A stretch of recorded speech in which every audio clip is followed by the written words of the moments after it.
Hello, everyone. I have a surprise for you. I'm here with Dr. Bergman, Dr. Nate Bergman. How are you, Nate? I'm great. Great. Well, everybody wants to know about you. Your focus is on brain performance, isn't That's right. it? Mm-hmm. And you're from Cleveland Clinic. Yeah. And you're a functional medicine doctor. Yes. And you really think about the brain as like a master. Mm-hmm. And then we were together today and at a very, very important talk or conference or workshop that has to do with brain mapping. Tell me what you want. What do you like? What do you want everybody to know about the brain and Alzheimer? And what do you plan to do to help them?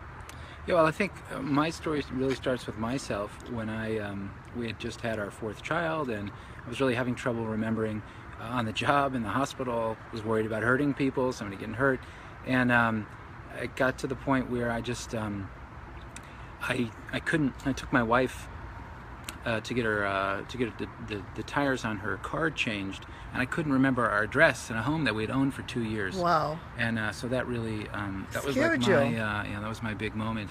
And so I found out about the work of Dr. Mark Hyman, who's my one of my mentors, and more recently with the work of Dale Bredesen in terms of reversal of cognitive decline. And just really thought, I see there's a number of things that that are really sort of do-it-yourself things people can do about sort of fixing their own brain, their memory, whether it's somebody that's sick getting better, or it's somebody that's worried about getting sick maintaining, or it's somebody that just feels pretty good but knows they could be better.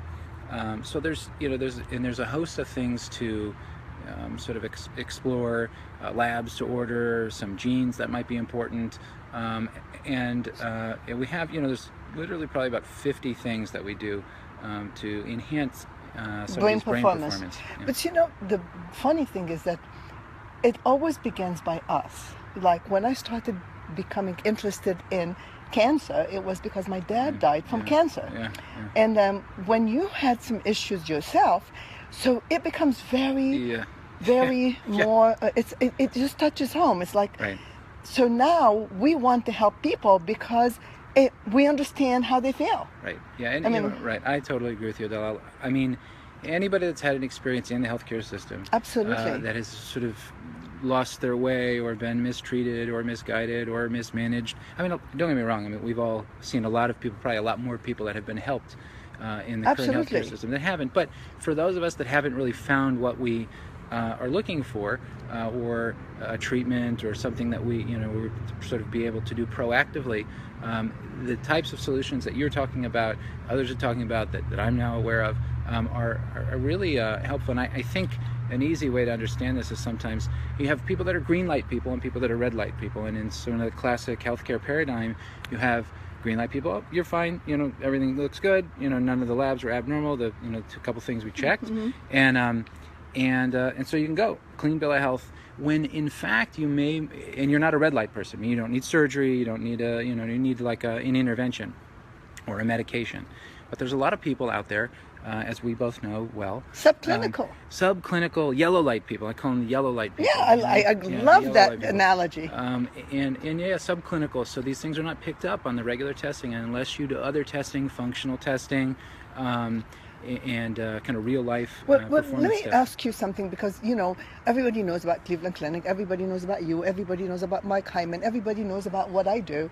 So, but it's so important for them to understand what is functional medicine testing, because we are using different parameters to really find out the root causes. Right. So now we're studying something that we both feel is essential, and you're going to be an expert, and you are an expert in brain performance, like brain exercise. So what kind of things can we do? Yeah. Mapping or whatever. That's a great question. Yeah, I mean, so something as simple as seeking out somebody in your community locally that is certified in quantitative EEG, brain mapping, and neurofeedback. There's a lot of different ways to do it. There's a lot of different companies out there, systems, and then I think even sort of a more direct thing that people could do, just sitting in their home without finding somebody, is something like Brain HQ by Posit Neuroscience. which has developing really wonderful data, real evidence-based medicine, real science behind it. It's just sort of like brain exercises, keep people. It seems that they have keeping people from developing dementia, and then now they have some pretty good, fairly longer-term studies that are pretty well designed and starting to be accepted more in. My concern really is people need to find somebody like you, like me. Some people need to find people who understands how to interpret all this. I'm not an advocate of Dr. Google. I think Dr. Google is a beginning. Right. Yeah, I think we need to start with Dr. Google, but we need to learn how to use Dr. Google. Right. The experience you have being a functional medicine physician, the experience you have with dealing with people at a functional level, a metabolic level, Yep. Understanding how the brain works, understanding why is it important to have the right balance between the delta wave, the gamma wave. Yeah. I mean, how would you expect a lay person to really understand that there's a slowing in the brain? They need someone with experience. Right. I mean, just like I don't want to particularly have to know all the difference between a 401k and a 401b and a 403b and the you hire an expert. Right. So I would outsource it. I mean, I think that there's a certain amount you can do your own budget, you can handle your own checking account, but if your life or your finances become a certain level of complexity, you want to outsource it. Absolutely. Just like healthcare. I mean, there's a certain amount you can exercise and eat right, and there's a lot of things people but can like do. a person like you, for example, Nate, who is a doctor and needs his brain, what would have happened if you did not do something about that cognitive? I mean, what could have happened now that you have decided that you're in charge? Yeah. You are in charge. Right. So everybody has to become in charge. Right. You all need to call him. He's a great friend of mine, and he's at Cleveland Clinic, and we are going to work together. And he has 5 children, a beautiful wife.